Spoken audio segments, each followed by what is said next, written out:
What up, good people? Mark Holmes here, and as always, I appreciate each and every one of you guys. Man, this has been a marathon day. Got here at 6 a.m., been working since 6 a.m.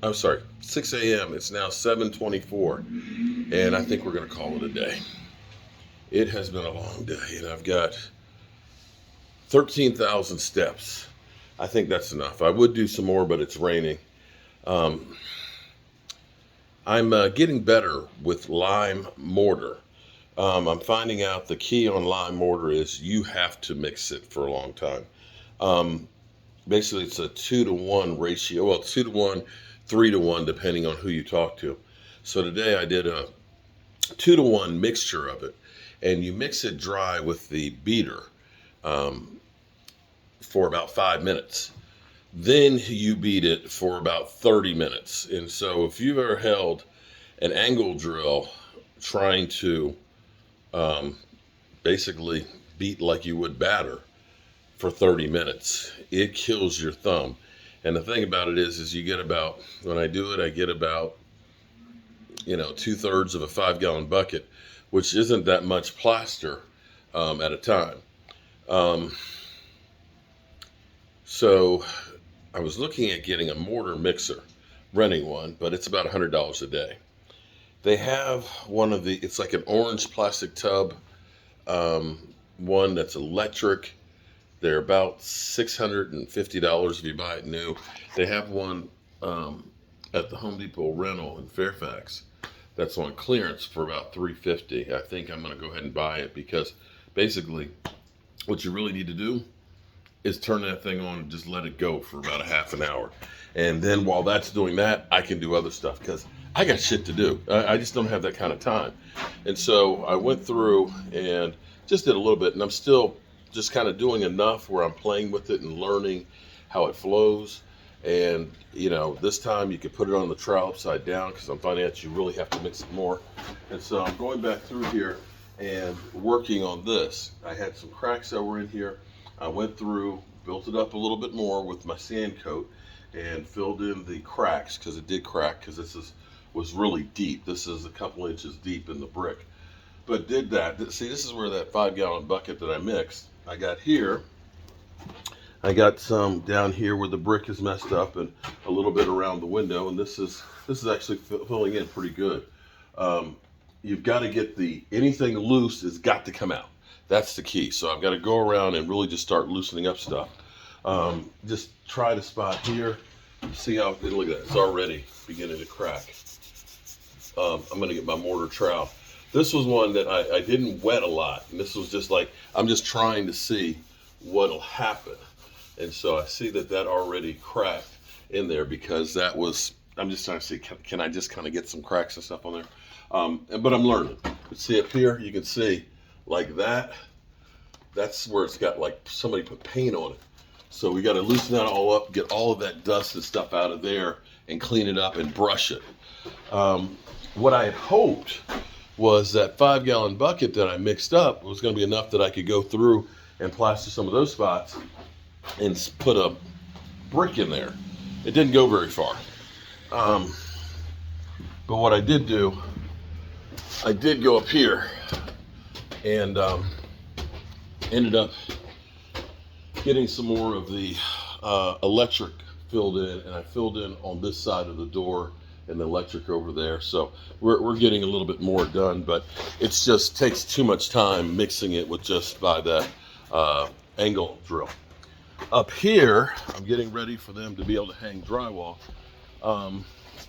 Basically, we put a 2x4 across here to see how much waviness we had in the wood, and we had a lot of waviness in the wood. So I took my planer, I nailed the nails in with the nail set, and basically plane these out so that way they're close to being level. So I got this side over here. In the morning I'll do this side and get that. You can see that's out about a 1/4 inch more than the rest of it. So we got to even that out to make it easier for the drywall.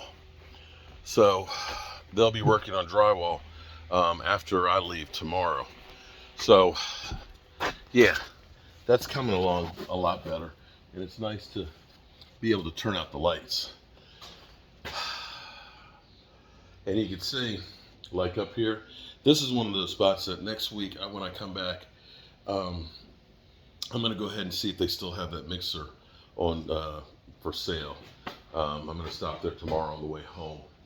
And if I get that, I'm going to go through, probably wet the brick real good before we leave tomorrow. So that way it's already starting the process of getting wet.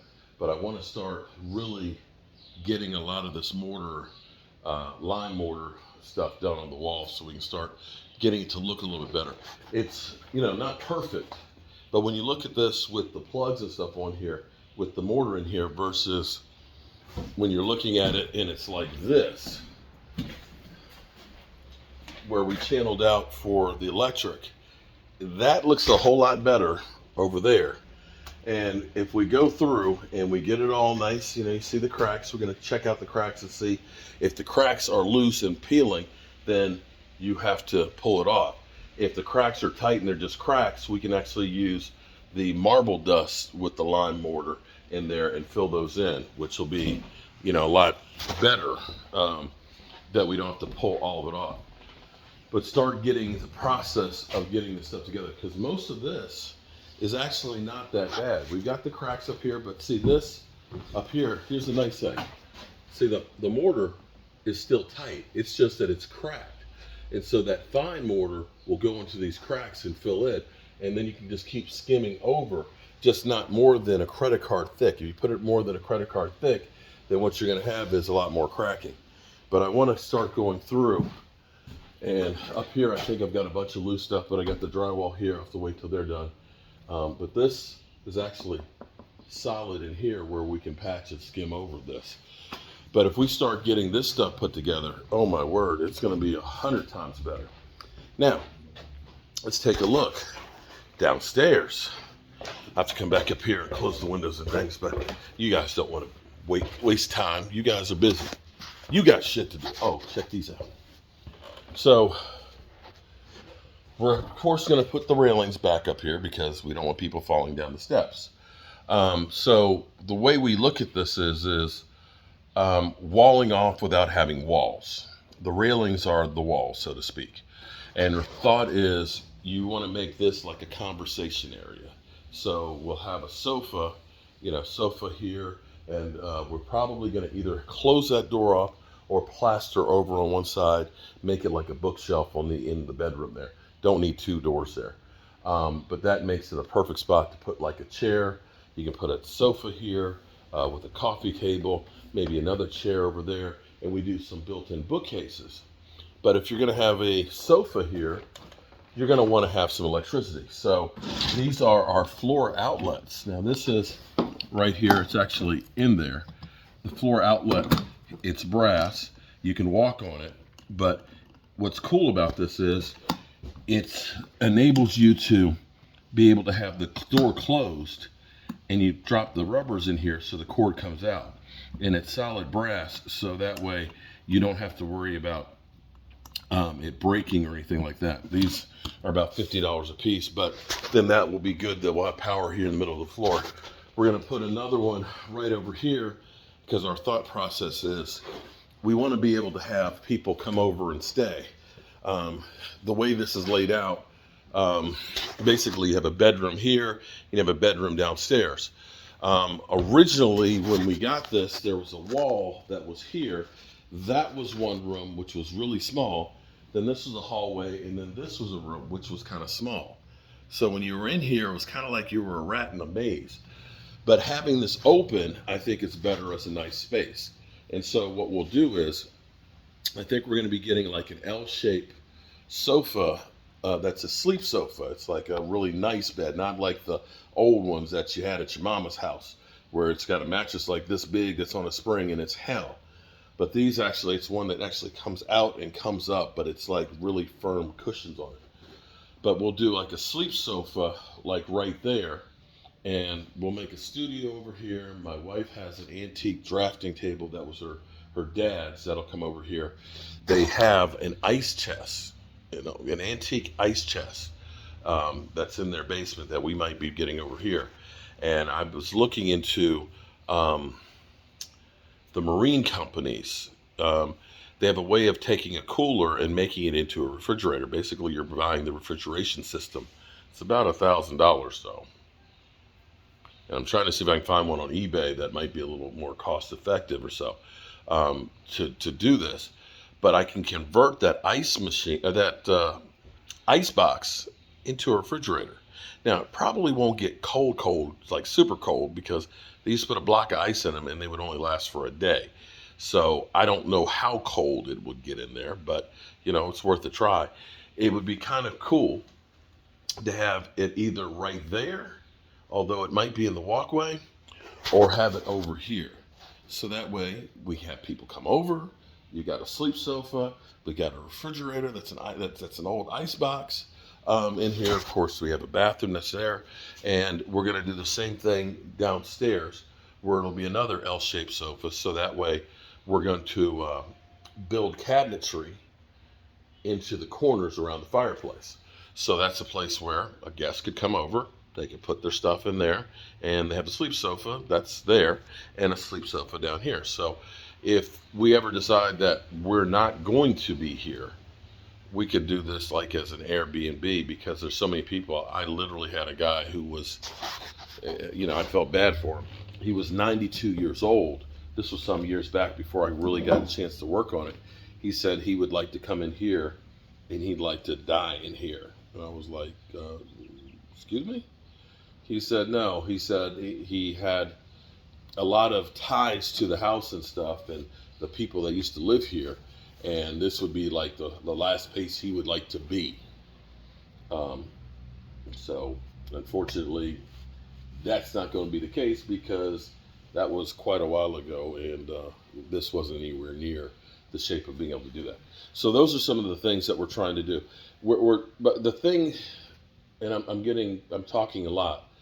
The thing I want to do is I want to marry the history of this house with modern conveniences and things. And by that I mean good lighting, okay? By that I mean energy efficient. By that I mean HVAC, okay? Heating and air conditioning, that kind of things. A kitchen that we can actually really cook in.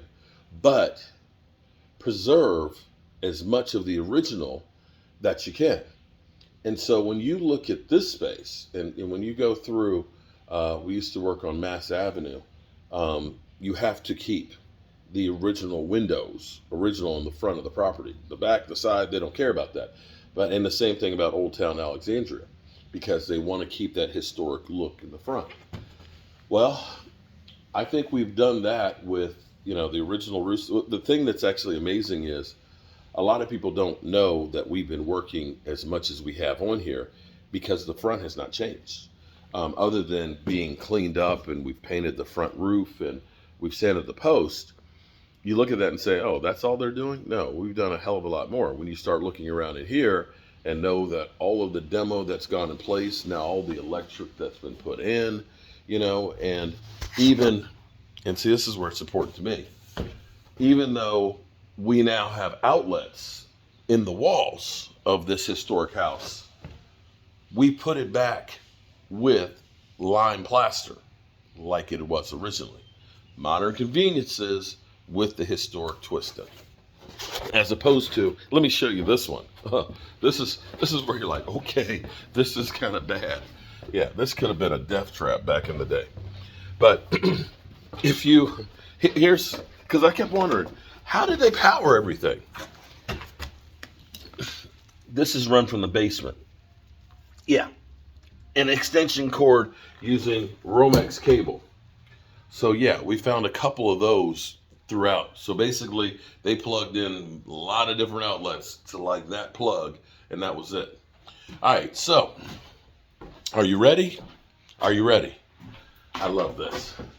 I'm gonna, again, get the mixer, and I'll be mixing up mortar, and I'm gonna be fixing the bricks and stuff on here and pointing that stuff out. It's gonna look great. I spent a lot of time this morning actually leveling out and putting in extra sleepers in here, so that way when they put the drywall that it's flush. I took a 2x4, ran it straight across to see where there's humps and bumps. And we took those humps and the bumps out. And the guys have started on the drywall. This is actually going to be a bedroom. And basically, for our buddy Jet, this is going to be his apartment. So this is his bedroom. This is the living room. And of course, he's got a door that he can be able to lock over there, which is not a bad apartment. If this was New York City, shit, this is New York City. This would be a couple of grand a month for this room alone. But you got this room, you've got the bedroom, you've got a view of the yard out there, which is nice. We have this antique or built-in cabinet that we will go through and put glass back into it and clean it up and repaint it, which will be kind of nice. We have some antique newspapers that we found underneath the floors in here that we're holding on to. But you can start to see, my wife is like, it feels small now. It's like, yeah, because you're not looking through. We ended up, originally this was just a really big hallway. We ended up putting a small closet right here because then you can hang up some stuff in there. And you can see we've got the ceiling up here in the bathroom. We'll put green board the rest of the way in here. And then we actually may have water next week. This will be a washer and dryer. Sacco will be able to go in here, as well as extra closet space. And we're here into the kitchen. And you can see they've already got the ceiling hung and taped. They've got this wall on here.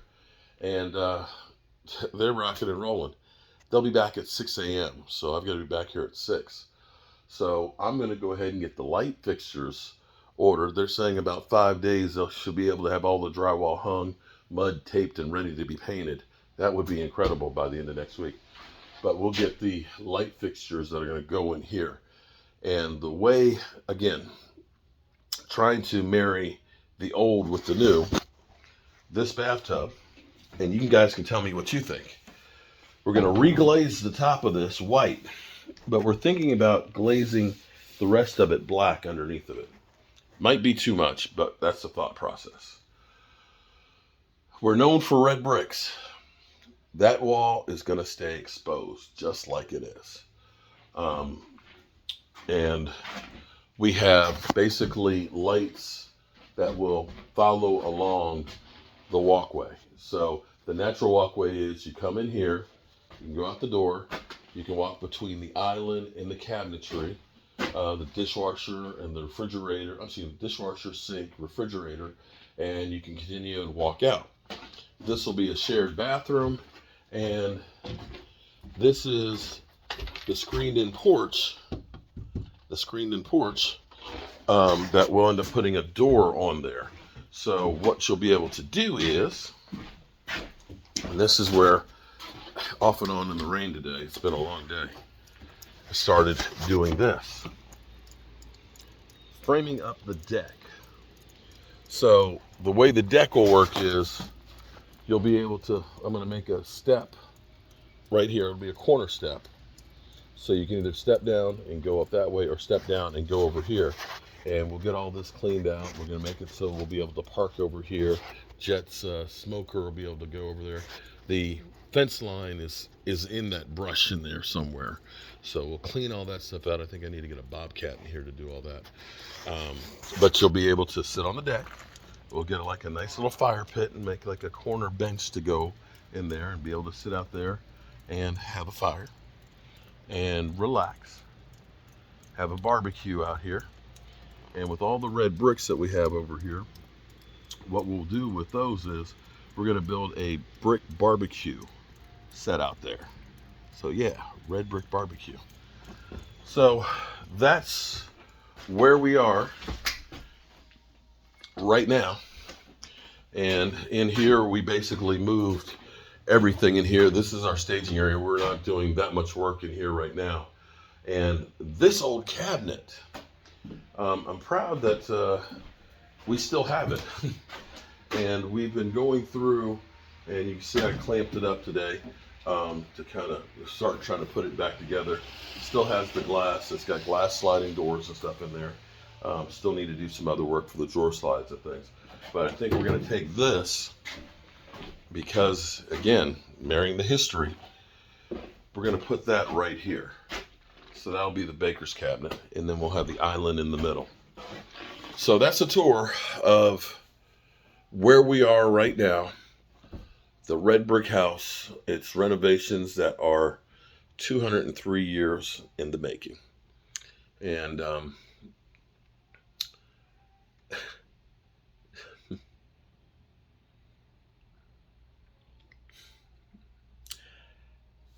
I don't know if I'm getting just tired and delirious or what, but through the course of time of working on this place,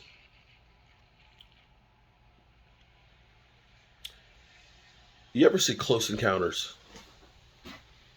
Richard Dreyfuss in Close Encounters, he's obsessed with this volcano, and he's doing these models and everything else, making it out of clay, out of his mashed potatoes and everything else. He's literally obsessed with this mountain, which of course was the mountain that the aliens were going to be coming on. I almost feel that this has become kind of an obsession, that this is one of those things that, build it and they will come type of a feel. And as tired as I am, because I didn't sleep last night. Oh my God, I didn't sleep last night. I was up at 5:15 to get here for the guys to let them in to do the drywall. And I have worked 13 and a half hours. And I'm sitting here looking at the bricks that are over there. And it's rain's kind of slowed down. It's like, I could go ahead and take, go ahead and get another 10 or 20 bricks and carry them over there. Just move, just finish the day off. It's like, I just keep wanting to do more and more on this thing. Go back home tomorrow, see my mom for Mother's Day, and leave it for a few days. And they'll be working on the drywall. So it will change, and I feel guilty that I won't be here with the changing. But yeah, I feel like this was something I was destined to do. Hope you guys are having a great day. And I'll be back here at 6 a.m. in the morning. You have a good one. Peace.